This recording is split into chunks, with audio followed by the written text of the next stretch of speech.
the Single HD Spiders who won in 4 sets against the Zeus College. First off, Ses, congrats on this win. Second straight for Signal. Anong masasabi niyo sa performance niya?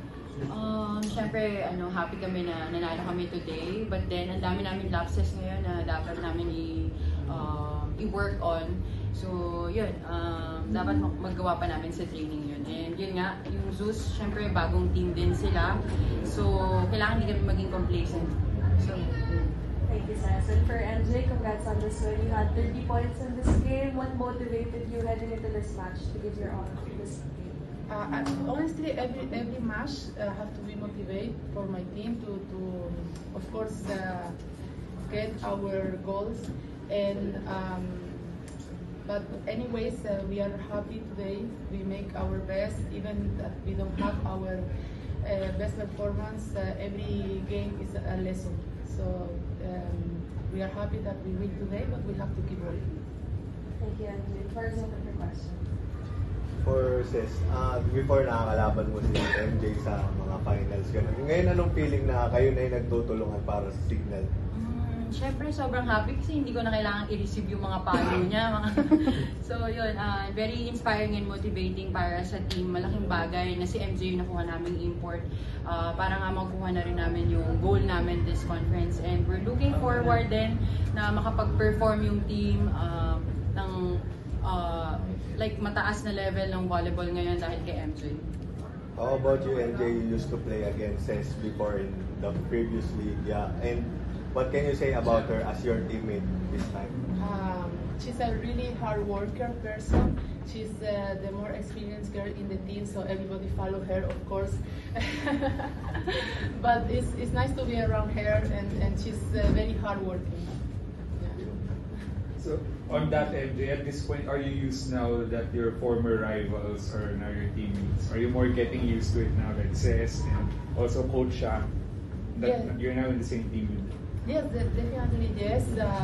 I don't know, when I came back to the Philippines, I feel I'm already at home. Like, so it was easy to get adapted to the team, to all my teammates, and they're amazing. So I feel great, I feel welcoming and in the team. So it was good to adaptation. It was fast adaptation. In cases, ang addition na lang si Don din, si Judith niya yung pumalit. Ano lang din masasabi mo personally sa kanya? Lalo na first game din na photo ulit nilaro kung laro niya pala for Signal. Syempre, very proud ako sa team captain dun sa teammate ko. And we know na hindi naman talaga yun yung position ni Apil. But then, yun nga, binigay niya yung best niya and naging best player of the game siya nung araw na yun. So, syempre, ngayon, mas nag-expect pa kami ng mas magandang laro para kay Apil and sa buong team. For MJ, how does it feel right now leading the team to a 2-0 start, and today you have 30 points? How does it feel currently right now, how the team is clicking and playing together? It feels great, of course, but still I have the feeling that we can do more. Still I have the feeling that this is just the start, it's just the beginning, and we have to keep working more and more harder because we are working game by game. So of course we need to improve more things in the team, and especially our consistent during the game. So yes, we are. I'm happy, but it's not enough. Again, for MJ, mentioned a while ago, you fired 30 points in this game. Being Signal's go-to gunner, is there any pressure for you to top each performance every time you play and being the go-to gunner of Signal? I don't think it's something like pressure. I'm here for that. I'm here to help my team. So of course I will do my best to do my best performance and help the team as much as I can. But this is like a teamwork. I cannot do 33 points alone. I need my teammates. I need everybody helping me. So I feel that this is not about me scoring 33 points. This is about my team helping me to score these points. How are you so far embracing your role, a bigger role, of course, since this is a reinforced conference where imports clash against each other? I'm doing great.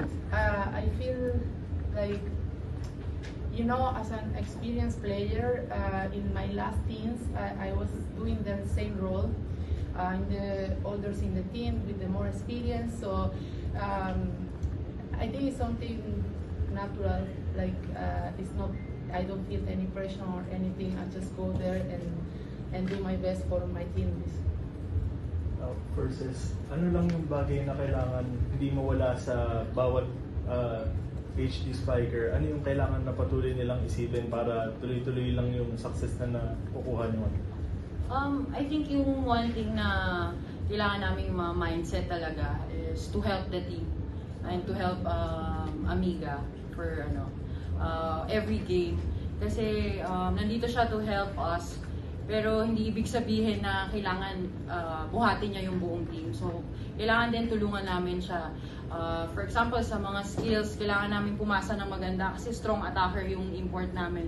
So, kailangan di kami mawawala ng pasa every game. Yun yung mga bagay na technically na dapat namin na ma-maintain.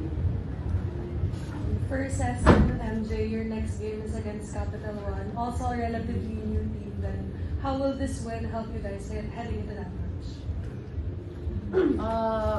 Kasi itong Zeus Coffee, very aggressive sila mga bata. So, we are expecting na ganun din yung gagawin ng Capital sa amin. So, kailangan mas bumilis kami next game. Dahil yun yung parang nawala sa amin kanina, yung aggressiveness namin, sa ibang skills namin, yung consistency namin. So, kailangan yun yung work on namin sa training.